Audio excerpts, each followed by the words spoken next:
Now, the rest of the story.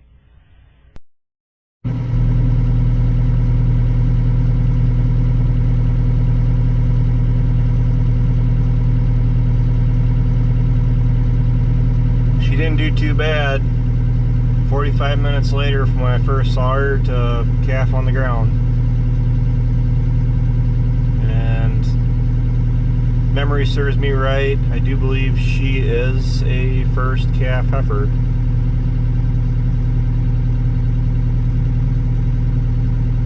But Junior's up. Not walking yet, but he's alert. I gotta finish putting bales in. He's gonna try to get up. But I gotta feed the bulls here, bed them down. The weather forecast just called for up to 8 inches of snow. So low-key panicked about any more calves I may have overnight and into the morning. But I'm definitely at least gonna get her in with the other two, and they can stay inside for the next 24 to 36 hours just to make sure that the calves are in where they got shelter. Hopefully we'll get through this stretch of poor weather and we'll get back into some more springtime stuff. I don't know how much I've really covered what's all been going down with this thing, and to be honest with you, this is probably all I'm really going to show of doing this. It's going to be showing up probably a lot more on my brother's channel, so go to How Farms Work. I'm not sure I got this all set up right now. It makes sense to mix up a load of feed for the calves in the pole shed, but Ryan did say that he needs, probably gonna need feed first part of next week. But what I'm doing, I have my water loaded up. I got cows that are locked in the outer shed. They got babies. The weatherman was right. We were going to get snow, and we did. We didn't get as much as I projected. Originally, it was up to 8 inches. 3 to 4 inches last night, and then another 3 to 4 inches today. It tapered off about 11 o'clock, and just because of how warm in general it's been, it's 37 degrees out now. They're calling for 40s tomorrow. The ground is already dry. It's warm out. The snow will probably be gone by Sunday, and today is Friday. But the cows that had calved here, they're in this lean-to. I wanted to make sure that, number one, their calves would start taking to, you know, walking and drinking and everything. Generally, if we had decent springtime weather, I wouldn't have been too worried about it. You know, like if we were in the 50s and I could have just left them out on grass and do their thing. I was just a little concerned, a lot concerned, that we were gonna have a couple calves, and then with the snow and these young moms, they're not older cows, are gonna have a brain malfunction and forget about their calves.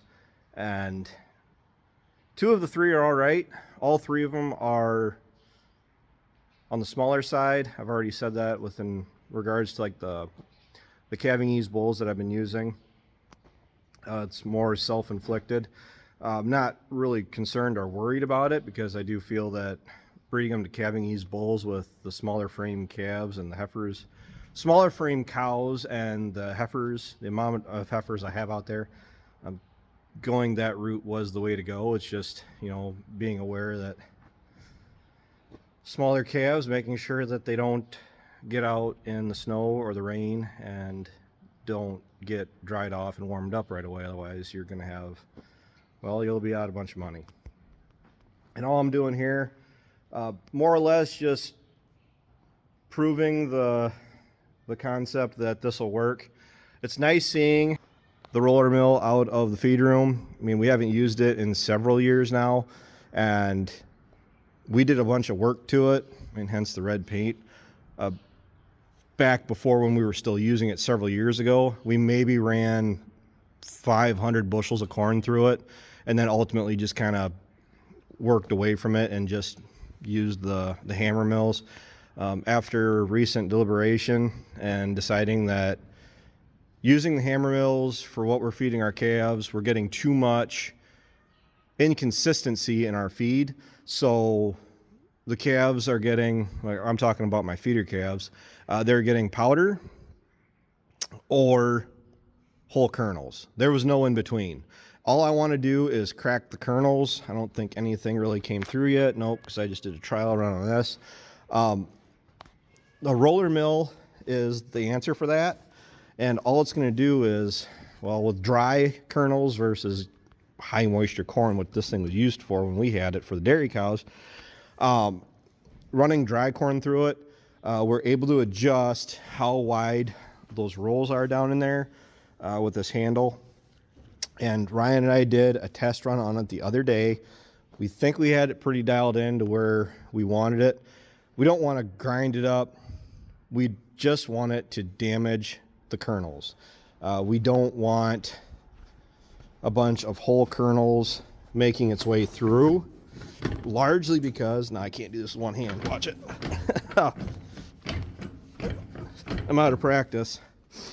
But the last thing you want is, a few that I've missed out here, whole kernels going through, because then what happens is I don't feel that the cattle's stomachs process it, and you're not getting the use out of your feed that you're giving them.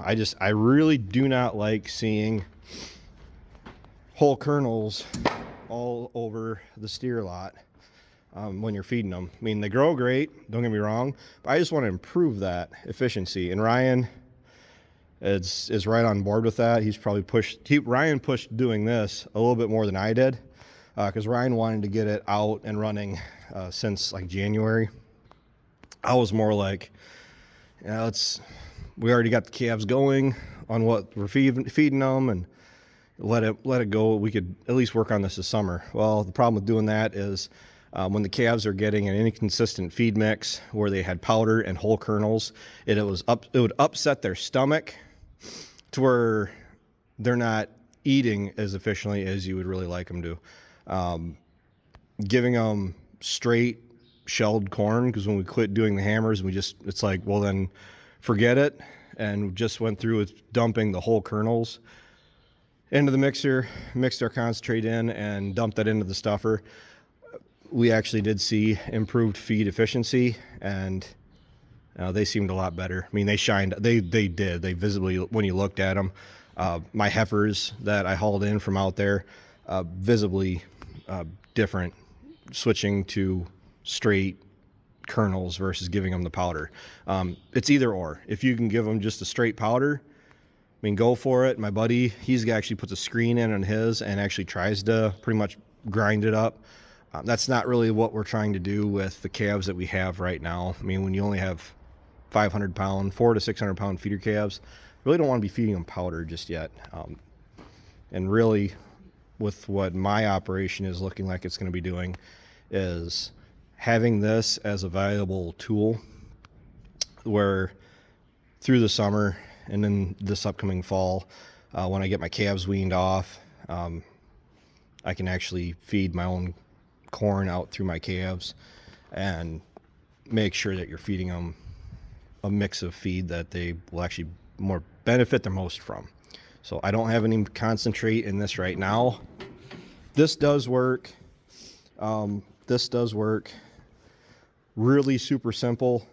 I mean, for $90, for all it took was this extension cable, 50-foot cord, plugs it in to the welder outlet on the wall, can shut it off in the breaker box.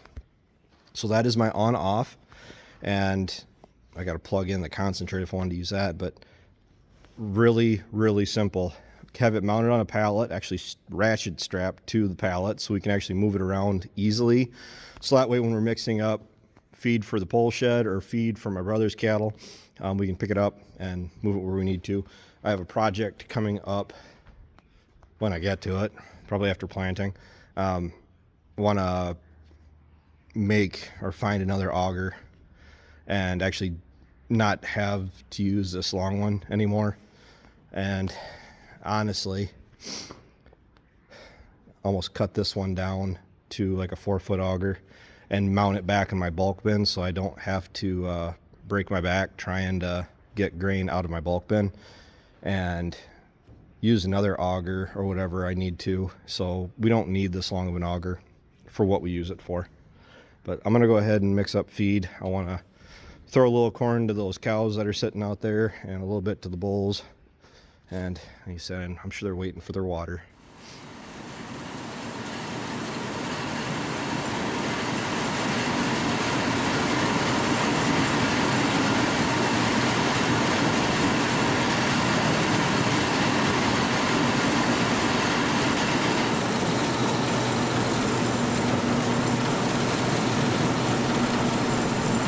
You're wondering how that turned out. This is what I got. I was trying to adjust it as it was running. Still got a few whole kernels.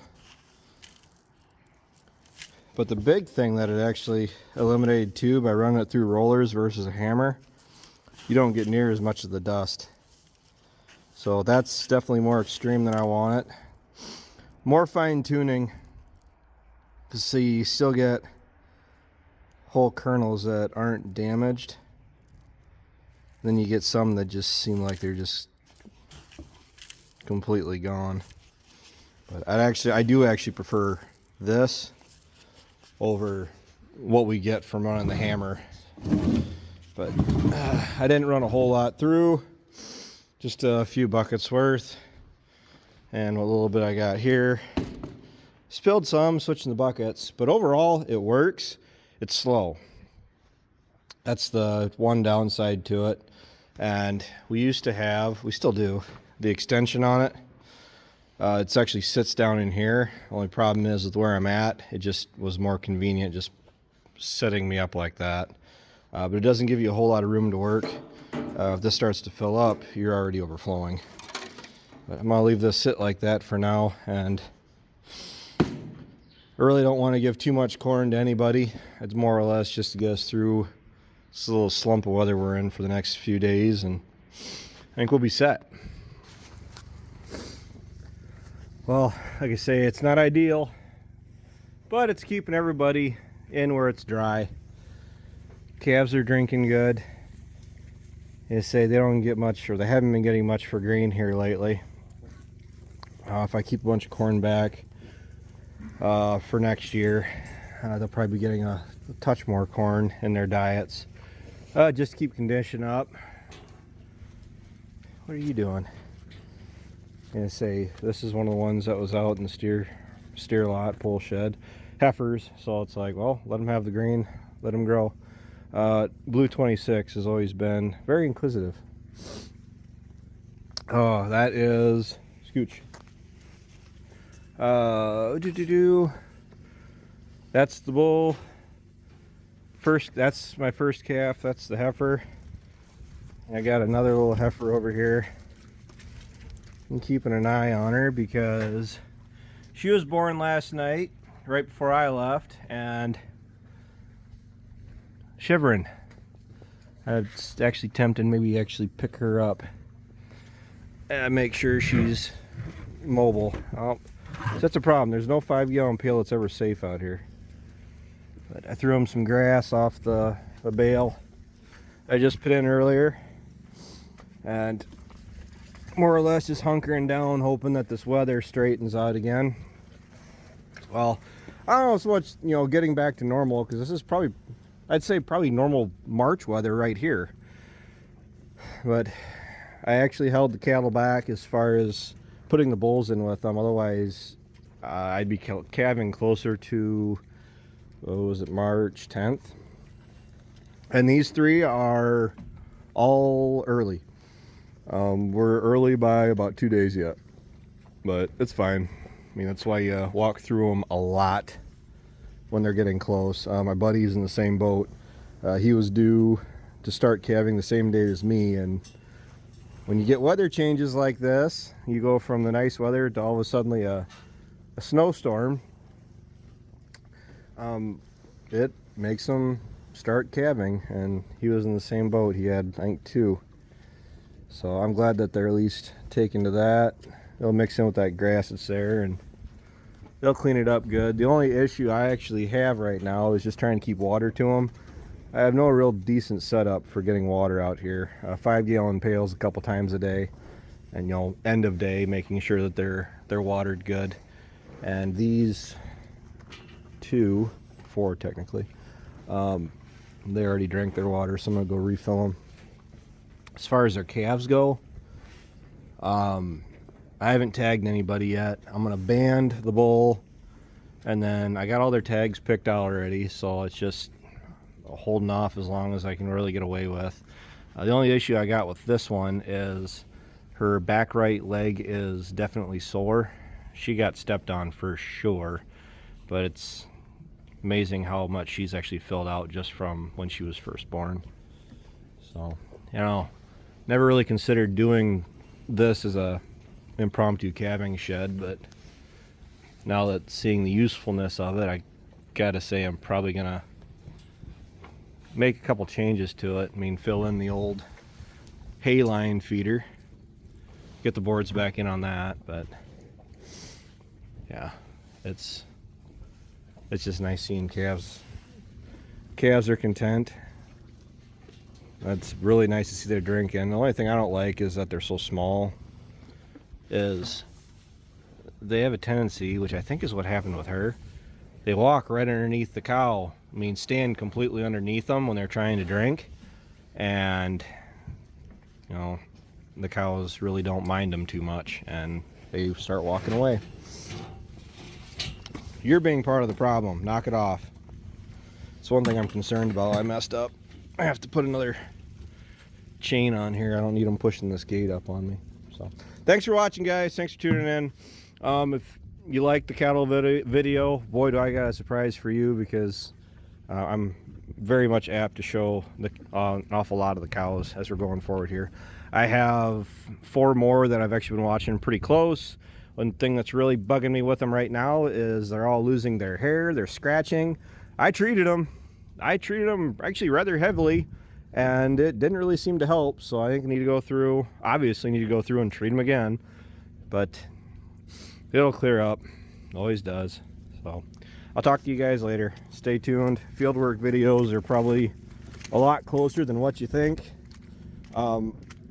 Ground stocks up the other day, I know, but talking to the agronomist, being it's still March, but weather permitting, the goal is to have a bunch of our ground planted by the 1st of May. I mean, that's what I typically prefer to do, but I don't know, time will tell.